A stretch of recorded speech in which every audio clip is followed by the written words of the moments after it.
Oh, Hanaki! Did you know that our souls are connected by fate?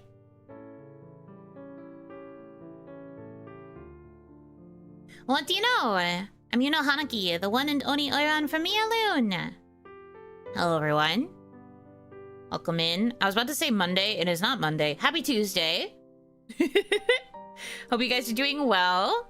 I yapped a lot last night. And then I slept like a baby afterwards. I slept like a baby. And I still managed to wake up relatively early, which is good because I needed to do that test for that other gig. You should have said Monday every stream. Happy Monday. Every day is Onimon now, actually. You can't escape Mondays. They're here forever. No, no, no. No, no, no. Don't worry, don't worry. But yeah, happy Tuesday. Hope you guys are doing well. Hope you managed to get some decent sleep in whatever time zone you are in. Or good rest in general. It doesn't have to be sleep. But yeah. So today, we are going to be playing London Echoes of the Past. I'm very excited to try this one because the art style is gorgeous. When they approached me, they offered for me to play one of two games. It was either Urban Yuri or this game. This game hasn't released yet, though, so I thought that playing the demo would be better so that everyone can kind of get a taste for what to expect for this game.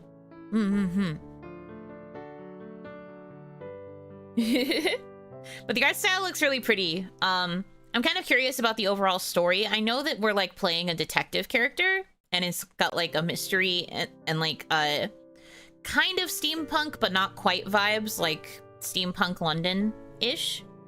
But I'm looking forward to getting to meet these characters. I mean, just look at the art. They're so cute. I really like it. Just based on first impressions, I probably would like this one the most, but it's hard to tell. A world premiere on the stream. Urban Yuri implies the presence of rural Yuri. Who knows? Maybe that'll be the sequel. But yeah, Urban Yuri is the other game that they have made that is actually released as far as I know. But I decided to go for London Echoes of the Past instead. Well, yeah. I'm very excited. They look so pretty, so I want to get to know them. We'll just go ahead and get started. Silly little piano sting. There we go. Wow, okay, so we've got a bunch of icons already. Does it say what they do? Okay, menu, settings, load. Oh, and clue. They actually have a clue system. Okay. Noted. Obviously, I don't need that yet because we just started, but interesting that they have it. Okay, him. It all started with a commission. When the client, who was said to be recommended by a classmate, knocked on the door, Joan was tidying up the documents on her desk and uttered a casual "come in." While the words still hang in the air, the client pushes the door and steps into the room uninvited. Oh, I should say, this game is originally Chinese, so the translation might be a little bit funky in parts. Might be a little bit funky. It's also a demo, so it probably hasn't been like properly like proofread yet. We will do our best with what we've got. It's still so pretty. Joan looks up and happens to catch a glimpse of a complex emotion flashing across the girl's face. She doesn't know yet that that single glance will change her life forever. The client speaks with a clear mind, slicing straight to the purpose in a few words. But that's not where the problem lies. Sorry, Miss Serena. I didn't get your point. You mean your cousin passed away 5 years ago, but now has shown up alive again? Yes, that's right. No, I still can't understand. Joan has seen too many people who loved spinning wild and weird stories for attention. The girl before her couldn't be more than 18 or 19. Even if she really encountered something so bizarre, she should call the police or ask her family for help. The girl is serious. She is playing a detective game so seriously. Looking at the serious face of the girl, Joan can't help but smile slightly. Realizing the ill-timed smile on her lips, she changes her position, avoiding eye contact with the girl. Miss Detective, please do take my commission seriously. My apologies. As a newly established agency, we are very busy. I'm afraid we are unable to accept cases without evidence. Maybe you can go to the police for help. No matter what we find, I'll pay you the full going rate for this work. It's not about money, Miss Serena. After a long stalemate, the girl opposite shows no intention of canceling her commission at all. Joan takes a deep breath and compromises. Well, if you insist, I'll need half the fee up front as a deposit. The girl frowns briefly before relaxing into a meaningful expression. Deal. The conversation accomplished, the girl pushes the door and exits with deliberate calm. So calm it feels like this is her very own home. Maybe this client is more out of the ordinary than the case that she brought. Joan ponders for a few moments before she hears the footsteps behind the door fading away. She smiles thoughtfully, then lowers her head and continues to tidy up the documents on the desk. Back turned to the door, Serena wipes her tears carelessly. Left hand pressing on the buckle of her bag, a breath escapes from her lips. She calms down, then leaves the agency. No, why are you crying? Do not cry. Do not cry, cute girl. It is okay. Yet she can't help looking back, desperate to see the distant silhouette.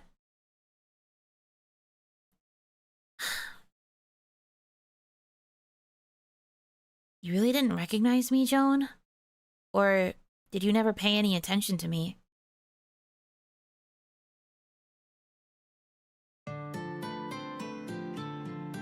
Damn it, I made a terrible deal. Real. Interesting, so they know each other. Okay. October is the rainy season in London. After Serena left, Joan glances at the clock on the wall, then changes into a brown trench coat, dons a leather hat, grabs an umbrella, opens the door, and steps out. Rain merges with the heavy air, falling onto the nameplate above the door. Joan's detective agency. By day, it's her office. By night, it's her home. Outside working hours, she stays in the bedroom upstairs. This international student is passionate about detective work. She rented a street-side apartment in London and set up a detective agency specializing in helping Asian students solve problems. That's a very niche specialty, but go off. Although Chinese characters cannot be engraved on the nameplate, this place remains a haven for those far from home. Wet streets and the chilly, clammy air of the rainy season weigh down the mood. Joan steps into a coffee shop near the station.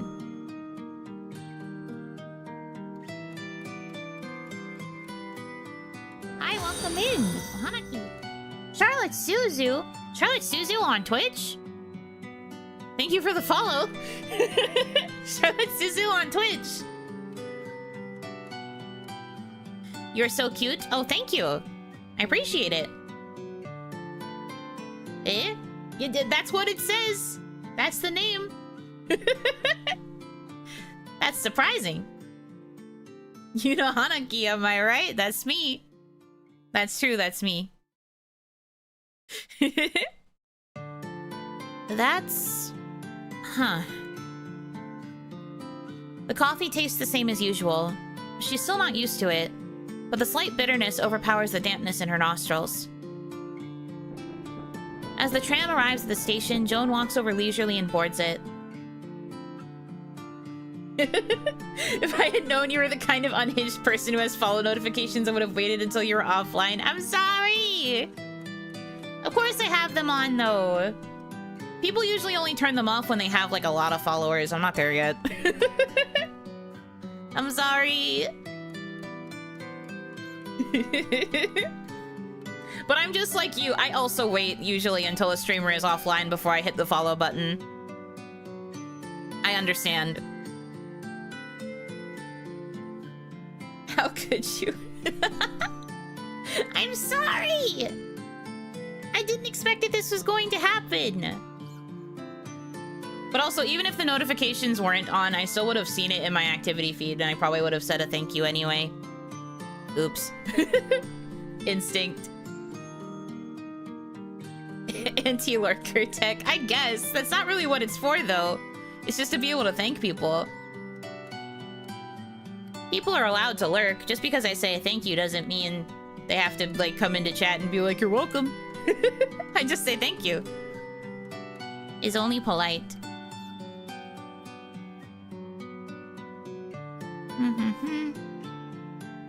Okay, I think I read this line. So, next one. Under the brim of her hat, her eyesight is fixing on the rain-blurred window, ignoring the occasional critical gaze directed at her. After disembarking and walking another 10 minutes, Joan stands at the post office entrance just as her watch strikes 3 o'clock. I like the amount of art in this game so far. Like, we already got a CG super early. We already get, like, a cut-in looking at her wrist.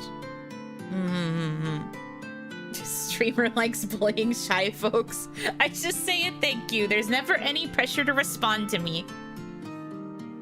I am just little guy. I cannot change this. It's really nice art. I know, I love it. It's so good. Joan sighs inwardly with relief. She didn't miss the appointment. This contact was unusually cautious, leaving only a letter in the cabinet. No meeting. This deviates from the original arrangement, but with everything appearing normal, her training and detective instincts tell her she should... Oh, gee, I wonder what my options are. There's just so much, choice. Pick up the envelope. Though rain falls lighter now, Joan shields the envelope before tucking it away carefully. She lifts her umbrella-holding hand, the gloomy sky fueling inexplicable unease. Pushing down this feeling, she retraces her route at an unhurried pace. Eat the envelope. I wish. Eat it. No more information. Crunchy. It's 4 p.m. when she returns to the agency. Damn, it took her an hour? Okay, good to know. The already gray streets grow even darker, and her real work begins. When she enters the room, Joan quickly examines the furnishings in the house. Seeing that everything is the same as before, she steps in with relief and closes the doors and windows. I don't know why she's got to do all that. Hello, welcome in. Oh, I have to actually, like, click stuff. Okay. October in London still carries a hint of coolness, though the dancing flames in the fireplace keep the entire room warm.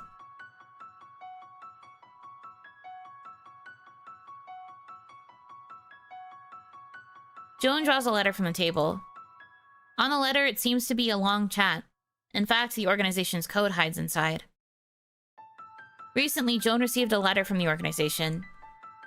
A gangster nicknamed Black Tiger often helps the Japanese smuggle goods and information.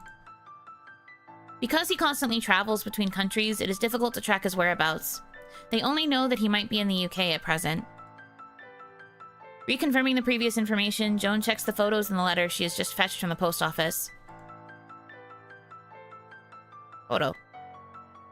Sure enough, the photo in the letter is Black Tiger. His features are obvious. Dark skin and a scar on the right side of his face. Inside the envelope, there's also a small notepaper. Written in Chinese. Black Tiger arrived in London already. Alias Oliver. Address unknown. Please meet the clerk of the flower shop opposite the post office at the same time 3 days later. Contact code Violet. Joan strokes the notepaper and flips it over, then shades it with a pencil, revealing the hidden message written on the back. Excuse me, I'd like a bunch of sweet osmanthus with 2 lilies. You have great taste. Autumn is indeed the season for osmanthus, but they are rarely seen in London. Ah, my hometown is full of them. She makes a mental note of the message. So that's implied to be what was on the back of the letter? Okay. Joan looks at the documents on the desk where her daily work is recorded. A year ago, Joan came to the UK with the assistance of the organization with two purposes: conveying information and raising funds for the organization. Of course, she carries out some special tasks sometimes as well. After the establishment of the detective agency, Joan helped many international students with similar backgrounds to herself while investigating cases, and became somewhat famous in London. Right, oh. Anything else? I guess not. Burn the files.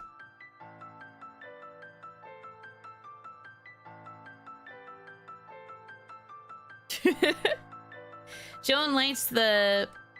I think that's brazier? I'm not really sure how to say that word. Brazier? Brazier? No idea. And burns the letter and the photo together. The face, illuminated by the brief flames, looks calm and steady. She sweeps away the smoke and places the brazier back, just like she sweeps away the strange feeling of familiarity. Is it because of the codename Violet? The name Violet has long been familiar to Joan. There are many rumors about this person, and it is unclear what gender, age, or physical features this one possesses. However, one thing is for sure. Violet is their intelligence center in Europe. Joan was supposed to meet with Violet today, but for some reason, Violet canceled the meeting at the last minute. Is something going on? Could Miss Serena's commission have something to do with this? Blue unlocked the organization's mission, eliminating the Black Tiger. This man has a dark complexion and a scar on the right side of his face. Okay. After a busy day full of work, Joan didn't go to bed until 1 a.m. Wow, that's late. That's late for someone who's a student or, like, works with students. Oh, dear. With gentle drowsiness, she recalls the scene deeply buried in her memory. Flashback? Oh my gosh, what a cute design. Sorry. I really like the art in this game. Sorry. Cute girl alert. Beautiful. Not the parenthesis description, too. So silly. This game has a certain charm to it. Finally, class is over. I can smell a fragrance when I walk on the street recently. What is it? It's sweet osmanthus, very common in the South. Oh my gosh, look at baby Joan. Baby Joan. She has an Agatha Christie novel in her arms, along with her other school books, I guess. Why are we apologizing again? Because I like women. Sorry. I will probably be gushing over every character design in this game because I love the art style so much. She's so cute. Why do people here plant sweet osmanthus? I don't know either. We've gotten used to them anyway. The poet Levi has written a poem about osmanthus. Do people plant sweet osmanthus because they think it's elegant and noble, not vulgar?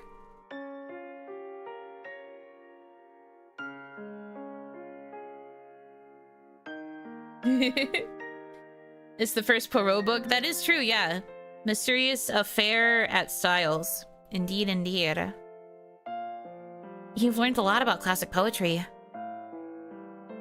The girl grinned, her eyes curved. Then she picked a branch of osmanthus by the roadside and flashed it across Joan's eyes. Because our teacher Joan taught so well. Don't tease me. Their laughter faded away. Joan sits up in the daylight. She had a long and vivid dream that night, almost convincing enough to smell the fragrance of the osmanthus in her hometown in October. There's a setting to increase the... No, there's not. No text speed increase. Dang. Drat. Just want to make it just a little faster, but it's okay. I can just wait until it fills in, I guess. Joan arrives at Serena's apartment. The residence enjoys an excellent location, tranquil yet centrally situated, with an elegant courtyard below. This is the sign that it's... Anyway. Seems like a young lady from wealth. Perhaps boredom abroad led her to this detective charade? Miss Detective! Serena appears behind the door. As she lifts her gaze, her fringe shifts slightly, a delicate smile gracing her features. Miss Serena, there are some details about your commission that I need to confirm with you. The excitement in Serena's eyes fades. Yes, come in. Oh, so her earlier enthusiasm wasn't for the detective game? Joan is confused by the girl's strange mood changes. Before she can ponder further, her thoughts are interrupted by Serena's words. Please sit, detective. What shall I prepare? Coffee or tea? Either suffices. Serena stands by the table, resting her chin on one hand as she carefully examines the options. After a thoughtful pause, she picks up a box of tea and waves it playfully in front of Joan. Out of professional habit, Joan seizes the opportunity to scrutinize the tea caddy in the girl's hands, while simultaneously casting her gaze over the interior arrangement. It do be a house. Okay, so bookshelf, table. Okay. Inside the storage cabinet rested an identical tea caddy to the one Serena held. Not commercially available packaging, but bespoke porcelain tailored to match the furniture's aesthetic. That it was preserved within the cabinet suggested a tea cultivar this young woman particularly favored. Sure. Serena, now we're talking. It's a very pretty name for sure. For a pretty girl. I had a feeling she'd probably be a character that I would like. Notably, though a complete tea set and leaves lay ready on the parlor table, Serena had deliberately overlooked them. Huh. The shelves brimming with volumes caught Joan's notice. A mere glance at their spines stirred an elusive sense of familiarity. Then, why had Serena specifically selected this reserved caddy from the cabinet to serve her? Privileged upbringing fostering deliberate hospitality? Or alternative motives? The young woman presently before Joan left her feeling rather perplexed. How about this? My favorite. Fragrance without bitterness. I appreciate the consideration. Seated in the armchair, Joan surveys the interior. How long have you been in London? Barely a month. And you? The duration escapes me. Are you here to study? Indeed. Yourself? Likewise. Then why did you become a detective? Were you always one? Or was it a sudden idea after arriving here? The volley of questions heightens Joan's suspicion. She deflects with practiced neutrality. What would you speculate? Who can say? The world shifts unpredictably. Wouldn't you agree? Tit for tat. The girl's measured composure reveals no investigative urgency. There is something she wants. Each inquiry feels like a velvet-gloved probe. Joan's lingering doubts about Serena's supernatural tale now solidify into certainty. Pure fabrication. This is like anime Columbo. What a descriptor.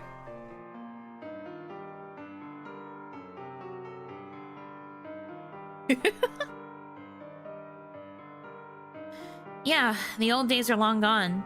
You're newly arrived. Does homesickness trouble you?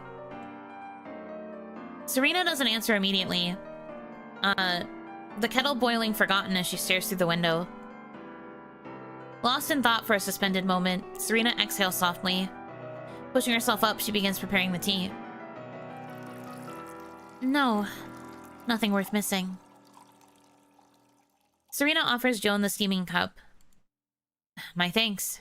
Discord with your family, perhaps? Family? Your own relations. Are they all in the homeland? Miss Serena, let's focus on the case. May I ask the name of your sister? Serena sits opposite, observing Joan openly with unflinching focus as she enunciates deliberately. Surname Shin, given name wrong. It's Suku VT, thank you for the follow. Welcome in. Shin wrong. Joan mentally repeats it. An odd familiarity clings to the name.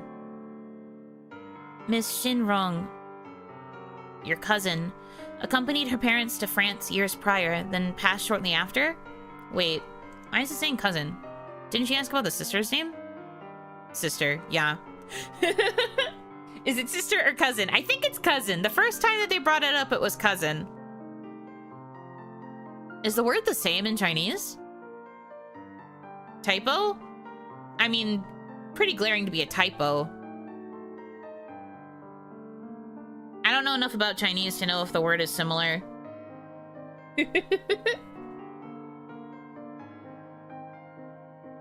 I'm going to assume cousin. It's fine. No worries about being late. It's fine. I hope you had a good lunch. You're never under any pressure or obligation to come to streams. So I'm not gonna say anything. You don't gotta worry. Correct. Precisely what I told you yesterday. Your age at the time? 10. Nearly 11. And your cousin? She was 8 years older than me. Thus, she never returned after departing for France. Correct. So how did you recognize her when you saw her 3 days ago? What manner of question is that? Of course I can recognize her at a glance. Considering your youthful parting, might there be potential for... Joan halts mid-sentence, detecting Serena's demeanor icing over. Serena instinctively lowers her gaze. An aborted blink. Serena forces sustained eye contact. In that fractional pause, emotional shutters slam closed. You mean I mistake her for someone else? The possibility exists. I attended her funeral in France. My sincere condolences. It was just an ordinary question, no different from any other. Why did she take such offense to that one? Redirecting, Joan opens her notebook, locating the relevant entry. She wore a wide-brimmed blue hat with hair pinned up, a blue ankle-length dress with a white blouse, and pearl earrings with a matching necklace. This aligns with contemporary French fashion. Might you have her photo accessible? Yes, a family photo. Serena visibly relaxes in the new conversational tangent. Her unfinished words hang as she half rises, then abruptly reseats herself. That instinctive glance downward recurs. No, I didn't bring any. Which means she does take it with her. Joan takes a measured sip of tea.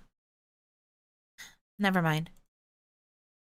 Should your schedule permit, please accompany me near your school, the sighting location. Clues may linger there. Alright. Off they go, I guess. Okay. Ugh. Big stretch. Ugh. Okay. It's a nice day. Yes, better than yesterday, but still an overcast day. The school is not far from Serena's residence. Joan and Serena walk along the street and reach a crossroads. It's going to be really funny if Joan is the cousin and Serena is dropping hints, but Joan doesn't get it the whole game. That would be very funny and very interesting. I don't know how likely that is. She did have that moment, though, where she was wondering why Joan didn't recognize her. And it mentions something, well, I guess I don't know Joan's age in comparison to Serena, but she keeps referring to Serena like she's young.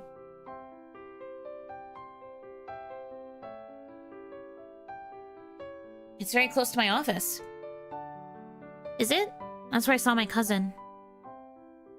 Your cousin moved to France many years ago. Did she change her name? Ah, yes, Sophie. I don't even know your Chinese name. Just call me Serena.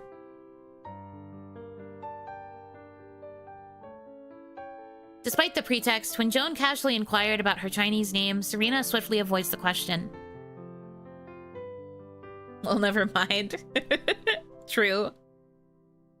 Theory immediately thwarted. Game was like, actually, we're going to account for that. If she could mention Shinrong's name, why withhold her own? Joan knows this question wouldn't be answered by Serena, so she just nods and jots down the new clue in her notebook. Meanwhile, she is attempting to piece the information together. The surroundings. This is a prosperous area in the city, lined with shops and bustling crowds, just 2 blocks away from Joan's office. So far, the girl calling herself Serena has never mentioned why she specifically asked Joan to help her find her mysterious cousin, nor has she mentioned her real name. Was it solely due to proximity or hearsay? Serena's expression. Miss Detective? Sensing Joan's gaze, she replies absently, her eyes darting swiftly yet calmly through the crowd. Looks like she's seeking some treasure she hid deliberately.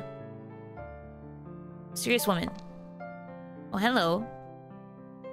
The third woman on the main screen. The pretty blonde woman. I love blonde women. In Mandarin, there are 8 words for cousin, but basically they're the same word for older, younger, sister, brother, except you add a word in front of it to distinguish whether it's a paternal or maternal cousin. Oh, interesting. So I guess we wouldn't know for sure unless I was playing in the Chinese, but obviously I can't because I can't read Chinese at all. Actually, when I opened up the game for the first time, it opened in Chinese, and I got scared because I thought I wasn't going to be able to play, but I managed to find the option for language. Because I recognized the character from knowing Japanese. Thank you, being a weeb. That saved me. I was able to find the change language option. And I was like, God, please switch to English.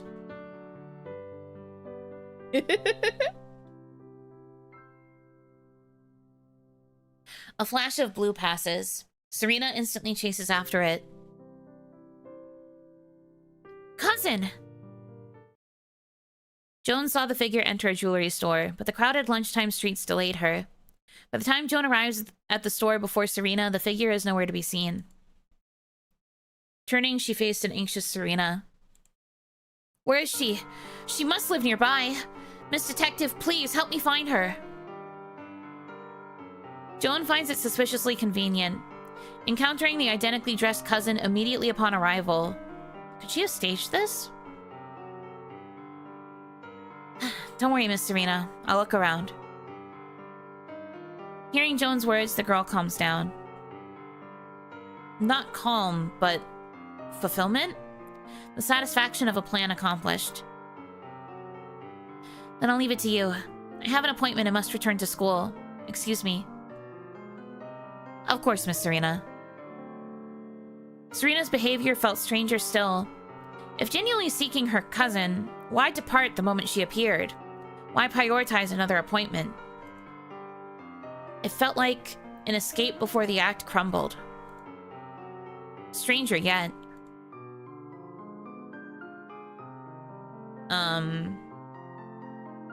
The woman? Who was that woman? Merely an extra? Then it wouldn't matter.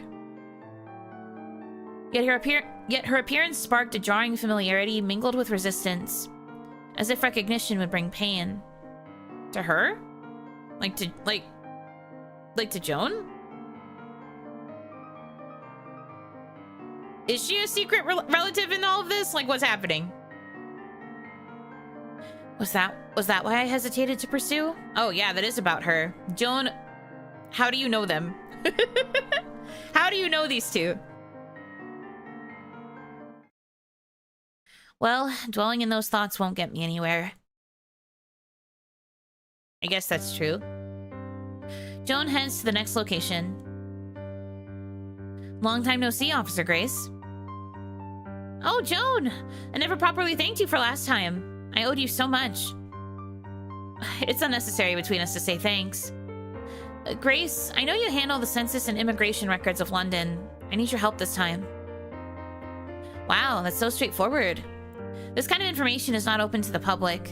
But for you, of course. Just tell me, what do you need? I knew you wouldn't refuse me. A client is searching for her missing cousin. Maybe you could help me to check the immigration records and find out if she's still in the UK? What is her name? Xin Rong. Lives in France, so may also use the name Sophie. She is about 26. Likely, yes. The records show that she left France 5 days ago and arrived at London around 5 p.m. No records of her leaving. This Xin Rong is really in London. This result really surprises Joan. Could it be that Serena was not lying? When was her last entry of exit recorded? That's what I can't help you with. There are only records from the past 10 days. More information would be in the archive. The archive. I can't dig it out in a day or two. Okay, thank you, Grace. Drinks on me next time. Disguised, Joan returns to Serena's apartment. Little can be gleaned from her directly, but... After several knocks, no answer. Joan sighs at the girl's lax security before deftly picking the inadequate copper lock. That's fair. Of course, Joan doesn't have the habit of visiting clients' residences without permission. It's just that being in the middle of a mission and encountering such an odd client, she can't shake the feeling that something was amiss. The case must come first. Joan crosses the living room and heads straight to the bedroom. Inside the bedside drawer lay several black and white photos. Most crucially, family portrait. 4 generations cramped into the frame. Over 20 faces packed tightly. Oh, she's so smart. She's holding it with a handkerchief so that it won't leave a fingerprint.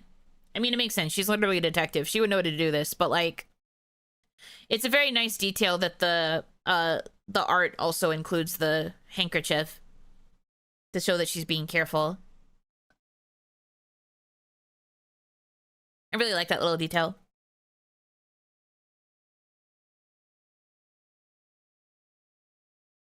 A young girl stood at the far left, hand clasped with her father's. Their resemblance. Joan froze. Serena? And this man. Memories. Me whenever I'm accessing my memories. So true. Schoolgirls sat around a table, sharing their latest readings. Read anything good lately? La Dame aux Camellias for certain. Uncle Tom's Cabin is marvelous. A Doll's House remains my favorite. And you? What are you reading? Agatha Christie? Who's that? Joan smiled and was just about to explain when somebody shouted from not far away. Oh god, Chinese names. Hey, yeah, I guess since I've been reading it like Chi. Hey, Chong? Sure. A visitor. The delightful conversation was abruptly interrupted. Decent? Thank you. I'm doing my best. I'm baby. I don't know how to read Chinese names. The delightful conversation was abruptly interrupted. Joan had assumed it was just some school nothings, so she rose with a smile still on her face. Oh, that's her Chinese name then. Okay. But as she approached, the visitors' uniforms grew unmistakably clear. Then, Joan would never forget that scene. Oh. Missing the pronunciation guide from the Irish game. I miss her every day. More games that have like just like any references to like foreign languages should have pronunciation guides, to be honest. Yeah, every game should have it. It's so useful. Especially if it's a game that's not fully voiced, it helps you not look like a fool. To learn how to say the words, since you have to read them out loud. Genshin really needs one. The problem with Genshin is that, like, each of their localizations pronounces the names differently. Like, they use different names for different characters depending on the localization that you're using. So, like, even if you had a pronunciation guide, it wouldn't be accurate to, like, the actual, like, language that it's coming from. It would be based on whatever the localization pronunciation guide is. For better or for worse. But at least you would know how to pronounce it, in a way.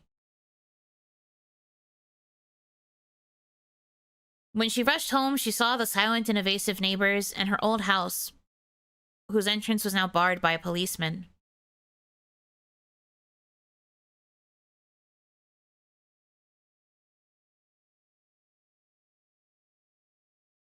Yeah, Kokase and JP, yeah.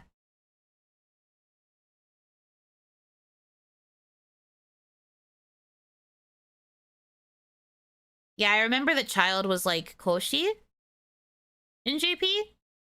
I don't remember for sure, but then like the I was about to say the Trailblazers, the Travelers also have different names. It's like it's a whole to do. You'd have to like really work that out. It'd be how I do. Origin Soma, thank you for the follow. Welcome in, welcome in. Outside near the well, a dried pool of blood stung her eyes. Joan was desperate to go into the house and check the situation. However, after negotiating, she was still not allowed to enter. Joan's hope was fading as she bit her lips and scoured her mind to find a way in. Seizing the moment, she managed to break into her own home.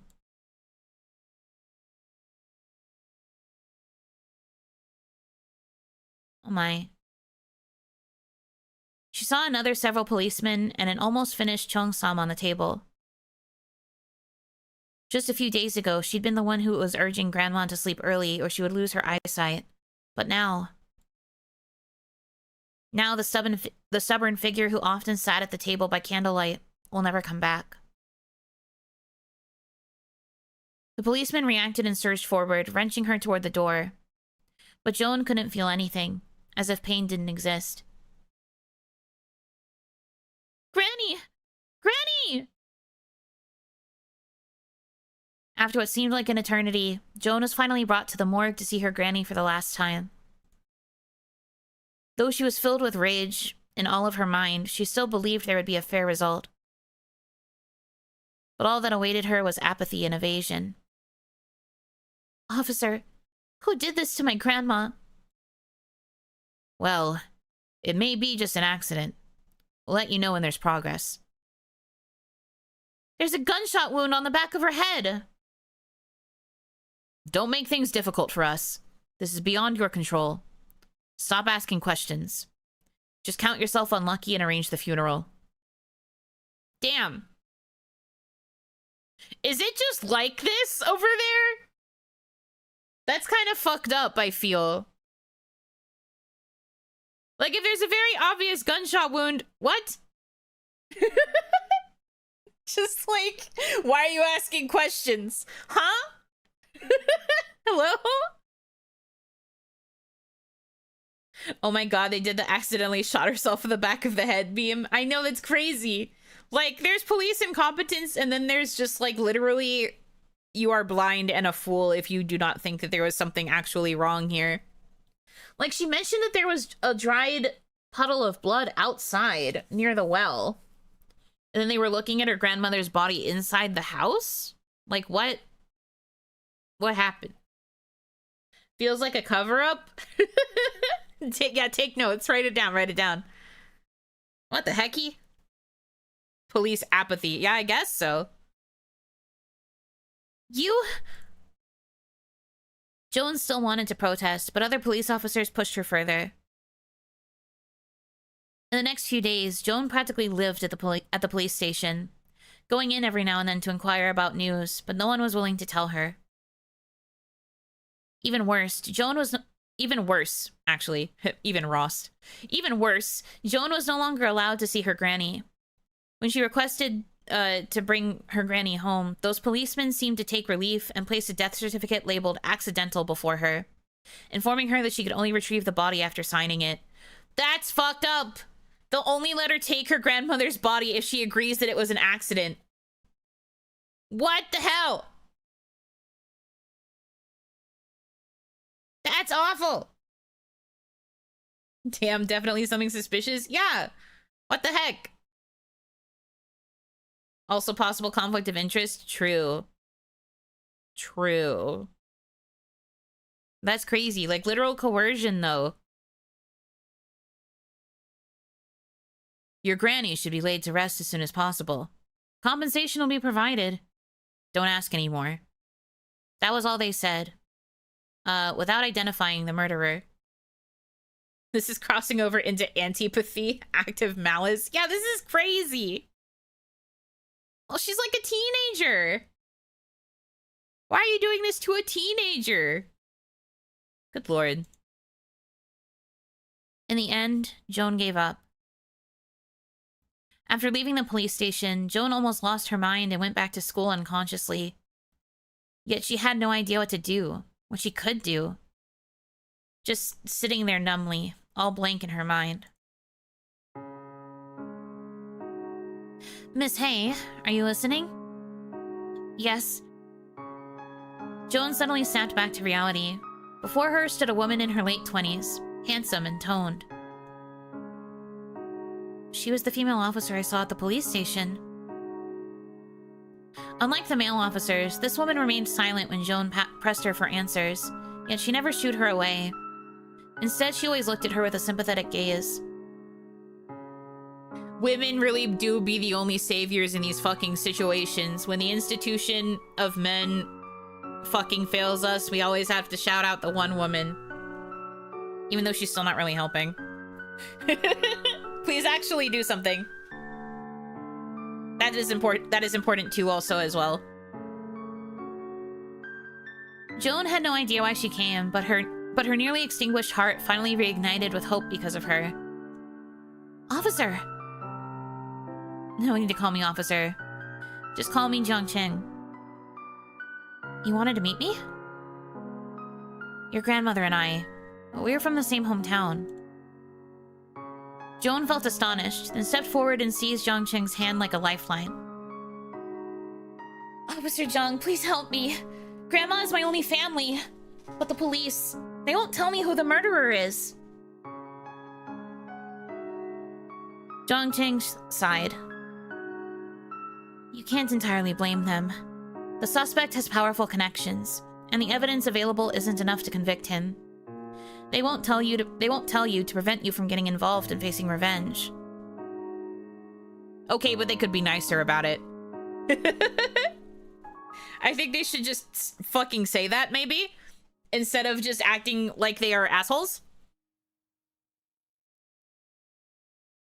Joan listened carefully and wiped away her tears. I'm not afraid of revenge. Jiang Cheng caught Joan's wrist and gestured for silence. Though I work at the police station, I hold no real authority here. When it comes to homicide cases, there's little I can do. Jiang Cheng glanced around and pulled Joan aside.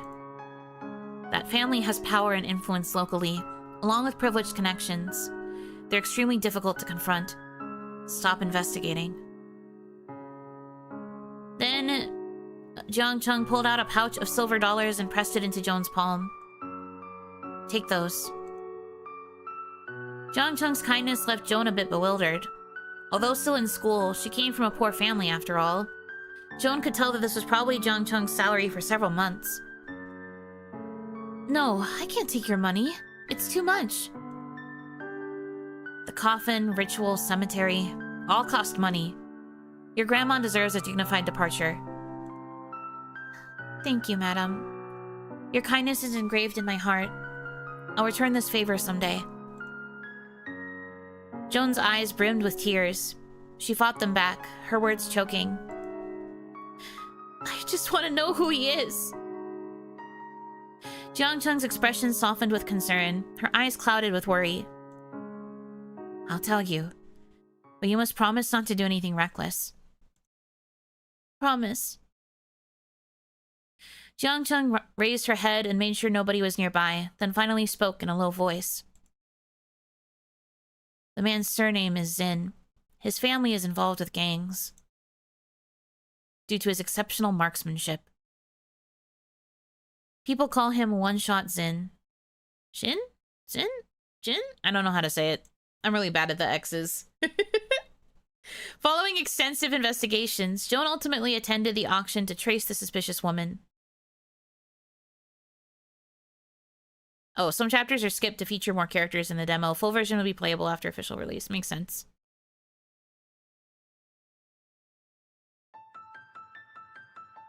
Oh, okay, I'm guessing we're skipping to this so that way we can actually meet the blonde lady. At least they clarified we're skipping chapters. I don't know how far along we are, but we're skipping to an interesting part. Oh boy, the exciting part. Oh boy. When Joan arrived, the auction had already begun. The venue was lavishly decorated, packed to the rafters with people. How can I find her among this crowd? Joan sits in the corner near the door, observing the guests while organizing the clues she'd gathered.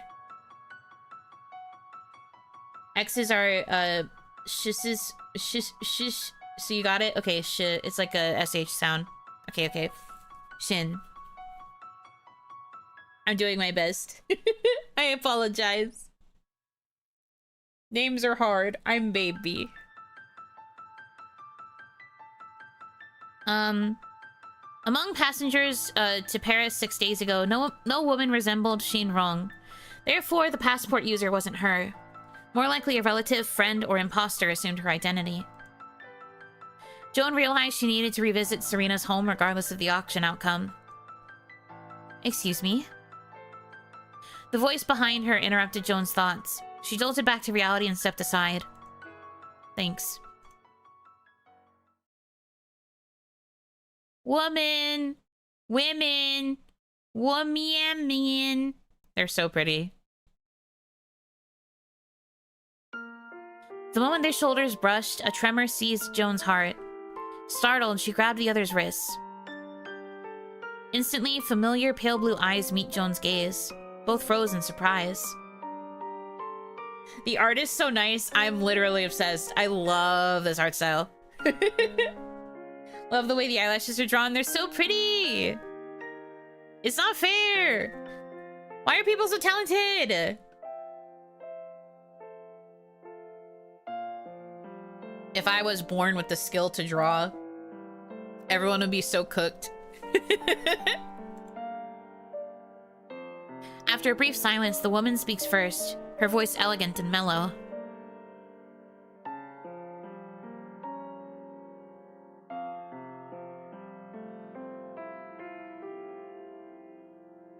Xiaoya? Long time no see! Oh, Hanaki, welcome in. How can it be her? How can they reunite so abruptly at an auction house in London? Joan feels overcome with complex emotions, though her face remains calm. So does the woman before her. Xiaoya, why do you... I came out as bisexual earlier. Congratulations! Kind of random, but congratulations. Happy for you. How have you been lately? I've been good. And you? Same. This time, Joan chooses to take the initiative. Just 10 minutes. Let's chat. Alright. The auction remains bustling, but between Joan and Queenie, the atmosphere is awkwardly distant. Joan notices...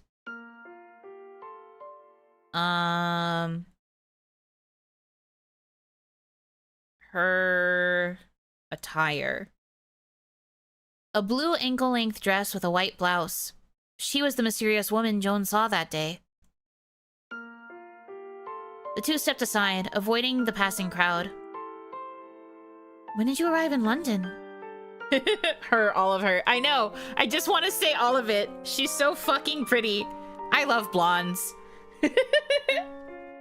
I love blonde women. Ugh.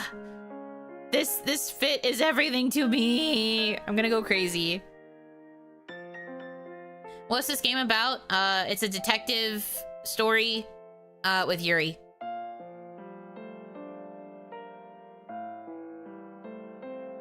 More than 1 year.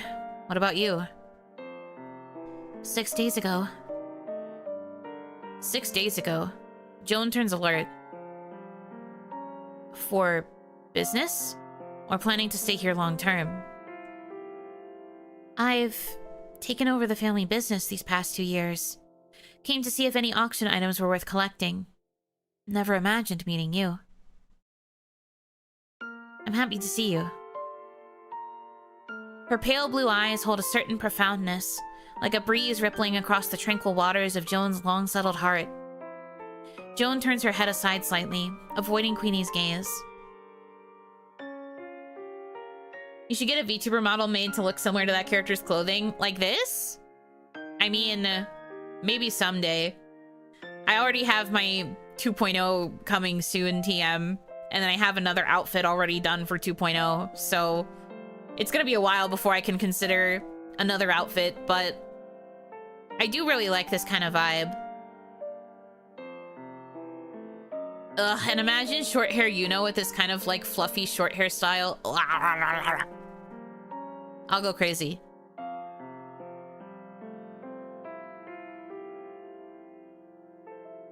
Are you leaving? The auction isn't over yet. Today's items have low collectible value. Doesn't feel worth the time. Death by cute, that's what I'm saying. You should have a toggle that turns your hair blonde. That's kind of hard to accomplish. I'd have to like edit the base model. And while I could technically do that for 1.0, like this model, 2.0, it's explicitly against my mama's terms to edit the colors like that. She has said that if I want any color editing or like alternate color options, I just need to ask her for them.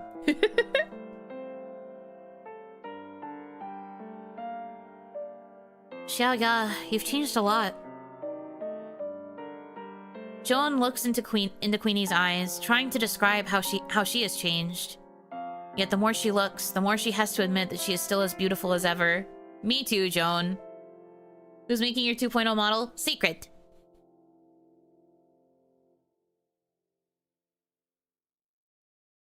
You are more composed than before. You haven't changed much physically, but you seem more composed. Hearing Joan, Queenie's brows smooth and she smiles spontaneously. Really? Just giving credit where it's due. You don't seem very composed asking that. Huh. Xiaoya, are you in England to study? Yes. A distant relative sponsored me to study. Congratulations, then. You always loved detective novels. Being here in their homeland, it's like your dream came true. The two are speechless for a moment after talking about their past. But it is true as Queenie said, isn't it? Joan smiles. Thanks. How long will you be in London? Not sure yet. I have some business to discuss. If it goes well, I could leave in 3 to 5 days. So soon? Bleeding? So soon? That is... You're becoming quite the businesswoman. You negotiate swiftly. Hearing the fall of the hammer, Queenie glances at her watch instinctively. Joan looked around at the departing crowd, then to Queenie, who seemed to be thinking what to say. Looks like you have other arrangements today. Sorry to have held you up. Nonsense. Reuniting after all this time, I wanted to chat more, but...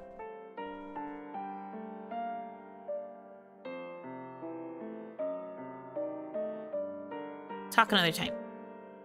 It's okay. Just go about your business and we'll talk another day. Deal. Thank you, Xiaoya. Now that we've reunited, surely we can find time for another meeting, no? Won't you leave me your address? I don't have a fixed address in London. Maybe you can leave me your address? Not bothering to question her sincerity, Joan pulled a business card from her bag for Queenie. My agency's address is on it. Feel free, anytime. Joan's detective agency. Queenie took it, examined it carefully, and an irrepressibly delighted expression flashed across her face. You made it! Xiaoya, you're amazing! Her expression seems genuine, so Joan also gives a sincere smile back. Thank you. I'll come visit you. See you next time. Okay, see you.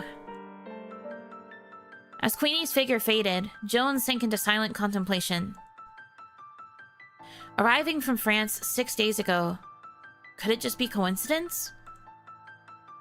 Judging the timing, Joan stealthily followed Queenie's route. She followed half a block behind, keeping Queenie's back in distant view. So, is Queenie the one using Xin Rong's identity? Not sure. Based on their character, neither Queenie nor her parents seemed involved in grey dealings. As a detective, one can't blindly trust or condemn. This requires more investigation. Watching Queenie turn into an alley, Joan stopped hesitating and sped up. Around the corner, the alley is deserted. Crap. Realizing the trick, Joan spins to run and collides with someone behind her. Queenie looks at Joan with a hint of resignation in her eyes, her tone tinged with sarcasm. Xiaoya, after years apart, you've truly become a proper detective. After saying that, the detective feels even more awkward. This clumsy scene seems to have played out countless times between them. I just happen to be passing through. Fancy seeing you here? Queenie chuckles, bypassing Joan's flimsy excuse. I too have much to say, but now's not the time. Well, let's meet for lunch tomorrow? You pick the place. Joan knows she was caught. Her tracking had likely raised Queenie's guardedness. To avoid worsening suspicion, she chose a public spot after a moment's thought. For lunch? A restaurant, then. How about Rule's restaurant in Covent Garden? Get authentic British food. Be Roman. Alright. So, tomorrow at 12 noon? Then see you there. See you there? No! Why are all these demos so freaking short? I'm going to punch a wall. No! Dang it! Okay, that's fine. No! It's just getting good! No, dude. Yeah, just as it was getting good. Leave you wanting more, so you're sure to come back. That's gotta be it. Anyway, it's so good. It's so good. They're so cute. I like them so much. Time to get the full version. It's not available yet, but if you want it, you should absolutely consider wishlisting it on Steam so that you can be ready the minute it does come out. Oh, Hanaki, hello. Unfortunately, you missed the game because it was only an hour. Oops. But yeah, no, this art style is everything. I gotta say, I forgot it was supposed to be Yuri until the auction scene. Well, there was probably a lot more like Yuri buildup in the chapters that we skipped. But it definitely had extreme Yuri coding between Joan and Queenie. I wonder if Serena is also meant to be another dateable option, because it's implied that Serena at least like has interest in Joan. So maybe there was fan service with like Serena and like an infatuation towards Joan. Meanwhile, Joan seems to be locked in on Queenie. Hard to say. But yeah, I think since we skipped a lot of chapters, we might have seen more of like the Yuri build-up a bit later on. Seen more focus on the Sherlockian style mystery? True. There's nothing wrong with that, though. I kind of like those more classic mystery stories. I like that it's not like a murder mystery. It's just like a missing person, stolen identity, something something type beat. I like it a lot. A little bit of slow burn never hurt as well. Very true. We do love a slow burn. Intrigue is great for driving the story. Yeah, I really like it. I feel like the pacing's good. The only thing, obviously, I'm hoping that they do a little bit of proofreading on the translation. I'm not faulting it for that. It wasn't like something that completely took me out, but I was seeing typos. I was seeing some awkward phrasing. I think that would be pretty easy to fix after having it like properly proofread, though. So I have faith that the final version will be more polished, probably. That's like the one thing that I would say as like a quote-unquote critique, just like, you know, make sure it's proofread.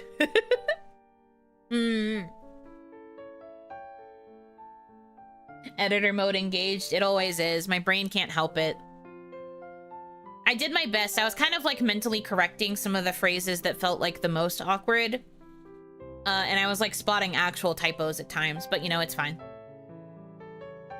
You're offering your editing services to these companies? No, I am not. It would probably be smart for business if I wanted to do it, but like, typos are the Rost. The Rost indeed. But job. The problem is I don't think they would pay me. I mentioned this before. But like a lot of these devs are like independent. They're like very small teams. Just looking to get exposure mostly. So if I volunteered to do the editing, I probably wouldn't be paid. I'd probably just be doing it for love of the game.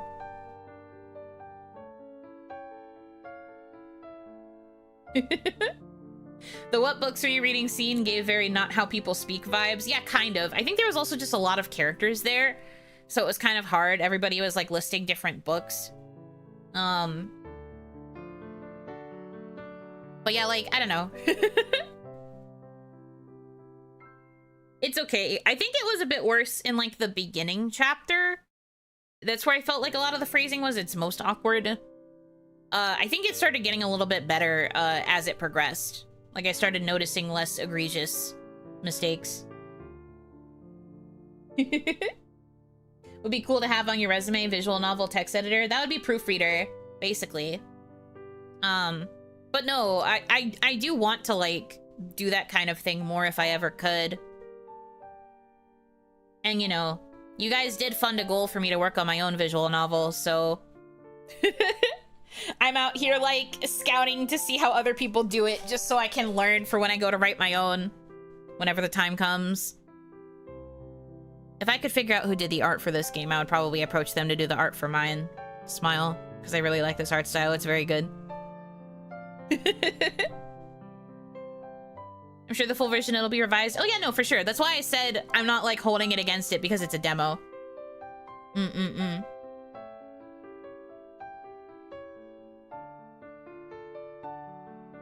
But yeah, I really like this one. Art pretty. And I'm glad that I was drawn in by pretty art because I feel like the game is going to be really good when the full version comes out. Another short stream, I guess. But that's fine. I'm getting kind of hungry. I usually eat before streams, but I didn't today. But now I'm kind of hungry, so maybe I will just end so that I can have an early lunch. But you will see me again at 8 p.m. Eastern. We're gonna play another visual novel. Welcome Share House. That one is actually I think it's called Galget when it's male protagonist and then all female love interests. But I found out it's male protag. So I'll be playing a boy and I'll be dating women. It's one of those what if you were forced to live in a share house with pretty women and you are a bum type of stories. Yeah, Galget, yes.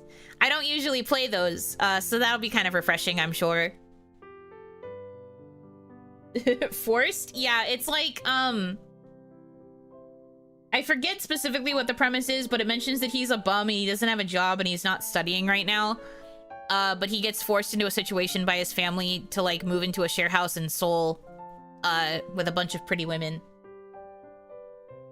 And then he finds out belatedly that they're all women, and it's just like, what? All women?